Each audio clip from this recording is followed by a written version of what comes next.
Okay, we are doing Unit 4, which is the Renaissance and Reformation. Let's start with the High Middle Ages, kind of leading up to the Renaissance. Certain things occur where the food production in Europe skyrockets because of some technical innovations, a horse collar, a better plow. So as a result, there's a lot more food that's available. And if you remember back to Unit 1, more food, more babies, more food. It's just the way it works. There's cultural interactions that occur with the Islamic world that also help fuel what later becomes the Renaissance in terms of money, in terms of knowledge, and so forth. And we start seeing in this period, the start of the universities, they're not just in the Islamic world anymore. We start seeing universities start throughout Europe that kind of leads to the start of the Renaissance too. There's also trading associations because we're getting into more and more of a money economy in Europe, and as a result of that, Europe becomes more wealthy, and you need to have a renaissance, a flourishing of the arts and so forth. There needs to be a lot of economic activity and a lot of money being made, and that's exactly what occurs in Europe during the Renaissance. Banking industry becomes well established, mostly in northern Italy, because remember, the northern Italians are the ones that are supplying the transportation to the Crusades, and as a result, they make so much money doing that, it's crazy. The revival of Greek and Roman architecture, arts, that information is transported via the Crusades back to Europe and through the Islamic world back to Europe. So if there's more money to spend, people are going to be looking at this stuff in the past and going, boy, that's a lot better than the Middle Age stuff we got going. So as a result, that's going to change also. Some further historical background of the Renaissance. Like I said, it's a rediscovery of the Greek and Roman literature and arts. And the church initially gains more power towards the beginning or the end of the Middle Ages. But that momentum that the church has is totally diminished or cut down as a result of the Black Plague. The Black Plague just really cuts the church's legs out from under it in terms of its influence over people spread throughout Europe. Italian republics like Venice, like Florence, these places up in northern Italy, they become really powerful. They're wealthy. They have a lot of political power. So as a result, they get these really strong banks that are associated with them. We start getting a lot of wealth into these areas. And as I mentioned in class, if you want to show off your status in northern Italy during the Renaissance, it's not look at the great chariot I have or the great garden I have. It's like, I'm sponsoring Raphael. I'm sponsoring Da Vinci and so forth. So it's a prestige thing that you need to be aware of. Humanism is another important thing we need to talk about when we talk about the Renaissance. Humanism is a radical departure from what previously existed. Prior to humanism, you were just kind of a piece in the machinery when it came to society. You served the church, and that was about the extent of it. Now with humanism, the emphasis changed from that to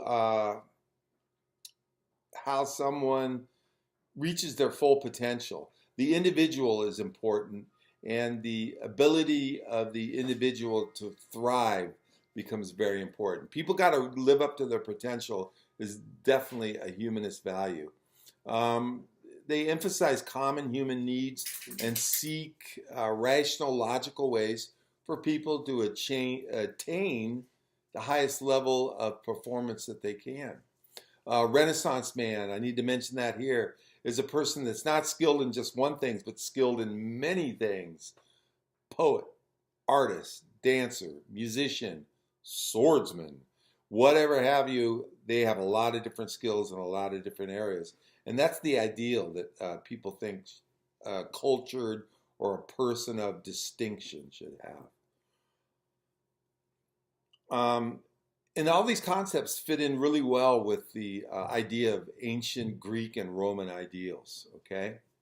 we need to talk about how the Middle East, and I've touched upon it, how the Middle East did contribute to the Renaissance.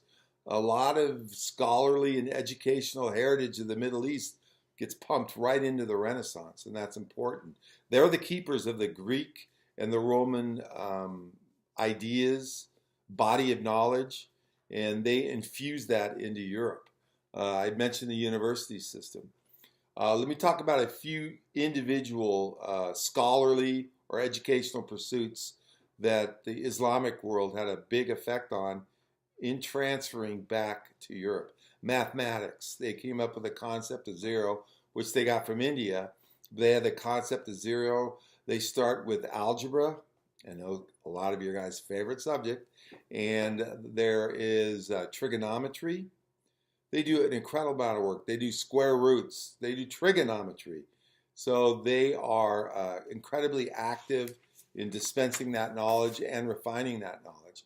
We also have, they're skilled in time measurement, chemistry, and medicine. Huge advances in medicine are made not in Europe, but in the Islamic world, and that information is passed along from Islamic scholars into Europe. Innovations in the arts and sciences that occur as a result of the Renaissance. Initially, art still focuses on biblical subjects predominantly, but more human figures and more scenes of nature are employed in this process. We get the use of oil paint. You may go, so what, oil paint? But oil paint's important because it doesn't dry quickly. Depending on how you mix it, it might take 2 months to dry. So if I'm an artist and I paint something and I'm looking at it for 2 months, then I'm like, I want to change this. This doesn't look good enough, or I want to do this different. So you use your oil paints, and you can keep revising and editing your work of art. The faces and bodies that are portrayed in Renaissance art are far more realistic. Google Middle Ages art, and it's one-dimensional. You get no sense of perspective or depth. Excuse me. And as a result, it looks lame. But when you compare that to Renaissance art looks realistic. There's the use of real human models in Renaissance art rather than some guy in the Middle Ages going, okay, I'm going to draw a cow, and I'm going to draw a guy in a field. Okay, that's my painting right there. And, okay, here I go. And I do it from memory. And, it looks, you can go, oh, yeah, that's a cow, and that's a guy in the field. But it doesn't look realistic at all because the guy's just drawing it from memory. In the Renaissance art, there's also the use of linear perspective and a vanishing point technique. And that was on your review guide, where you get a sense of that painting of the Last Supper, that you're looking deep into the painting when that's just a use of lines and so forth.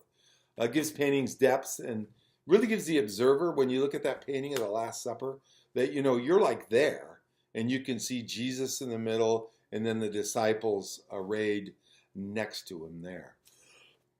Excuse me. Art also reflected daily life, and that's a direct link to humanism. There's paintings of people greeting one another. That's a totally human, everyday occurrence of people greeting one another. And you look at some of these paintings and you're like, yeah, they haven't seen each other in a while. They're greeting one another. And Renaissance art was very different to the art that preceded it. Sculpturing was also important during the Renaissance. And they look back to the Greek ideals and the Roman ideals. Things are totally realistic. Again, the use of live human models. The Greeks were idealized in their sculpture. It was like the perfect physique on each model. The Romans, they get a lot more real. They got like ugly guys they make sculptures of. Guys that are losing their hair. Guys that are kind of fat and just, they look like everyday people. So the Romans kind of got it more real. We also look at these Renaissance artists had a lot of confidence in their ability. Before, artists would be really hesitant to, I don't know if I want to try that. But if you were an artist during the Renaissance, you're like, heck yeah, I can do that, you know. I can make that sculpture, or I can paint that. You had no uh, hesitation about tackling a new subject matter. So think about famous Renaissance artists, okay? You got Da Vinci, you got Michelangelo, you got the guys, the four mutant ninja turtles. Think of those guys' names. Those are all heavy hitters in the art world during the Renaissance. Let's talk about the Reformation. Thing to think about the Reformation, it's more than just religious changes. That's an easy way to look at it. That, oh yeah, the church split apart. And it did. We had the Protestants, and then we had the Catholics. But it was a little deeper than that. I'm sorry. We have to look at things like the printing press. There was no printing press, I seriously doubt there would have been a Reformation. The printing press is kind of the beginning of mass media, if you think about it. You can even make an argument that it's the beginning of social media. Because instead of making one copy of something, you can make hundreds of copies. You can spread those copies throughout a kingdom, and all of a sudden you got some buzz going on, which is exactly what Martin Luther did with his 95 Theses. He nailed them to that one church, but they got printed and they got widely disseminated throughout that German Empire. The expansion of commerce had a huge effect on the Reformation too. There was existing trading networks, and as we all know, things travel quickly along trading networks. Role of education. If you have a printing press, you have more printed information being created. You're going to have more people that get the ability to know how to read. It's not going to be the exclusive domain of priests and high church officials. You're going to start seeing more and more people that become literate and have the ability to read. So the print culture is important because things are going to start getting printed that not only deal with the religious world, but they also deal with the secular world or the non-religious world, just the day-to-day events, politics, what have you. That starts becoming more and more widely spread, and people become more and more aware of this. We have an explosion of literacy, like I talked about. More and more people learn how to read.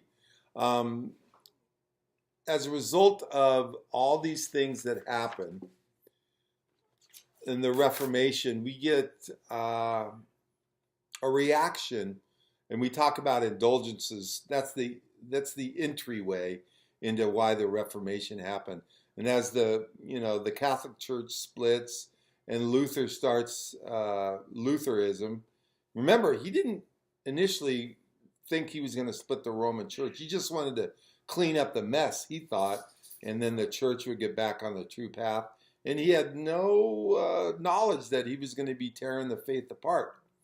He thought he'd be a Catholic monk the rest of his life, but that's not the way history turned out.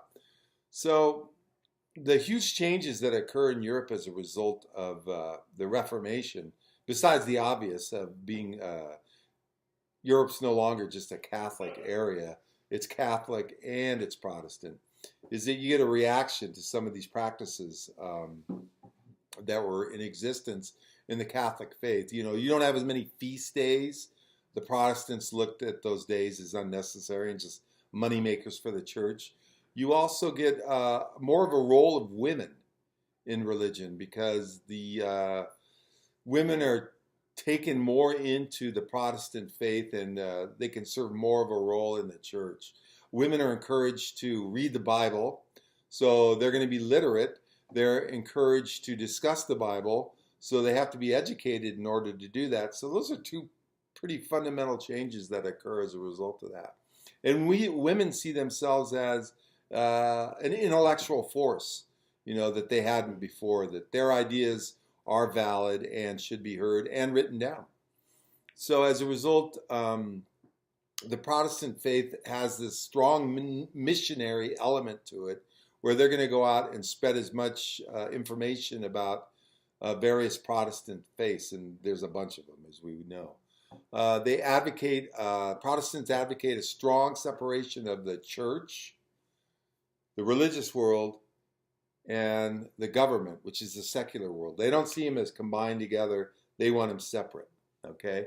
And thing to remember about these Protestants, I think some people kind of fall into the trap of thinking that, wow, these Protestants, they were like really on the ball, you know. They were such a refreshing change. Initially, it might seem that way, but these Protestants were really not tolerant towards other people, not even tolerant towards other Protestants. So that's something you need to keep in mind. They kind of thought they had the answer, and other groups were struggling and needed to come on board to their belief system. The Catholics, they have a response to the Reformation, and we call it the Catholic Reformation. Now, the Catholic Reformation is interesting because it is a response to the Protestant Reformation. They're not just going to let it slide. And they do certain things that make up their response to the Protestant Reformation. It is, they try to clean up the church corruption. They don't sell indulgences anymore, since that was such a flashpoint of anger. They make the church more responsive to complaints that people have about it. They become aggressive in their defense of Catholicism. You know, they're not just going to let people take shots at them all the time. They're going to have their own response to things. And some of these responses are, they start having a strong missionary movement on their own. The Jesuits are a response to the Protestant Reformation. And the Jesuits are interesting because they are missionaries spreading the faith, but they're also educational agents. They're pushing education as much as the Protestants have done. So they get on the bandwagon of, you know, we need more and more educated people rather than just keeping it to a select group of people. And they restate all the Catholic principles that the church held dear, that priests couldn't be married, that the Pope's the authority of God on earth, and so forth. Overall, the Protestant Reformation and the Catholic Reformation, they changed society completely in Europe. Before the Reformation, Europe had one faith. You were a Roman Catholic if you were in Europe, and you were a Christian. And if you wanted guidance, you went to the Roman Catholic Church. That changes as a result of the Reformation. And at the end of the Reformation, after all the bloodshed, and there was a lot of it, at the end of the Reformation, Europe is divided religiously.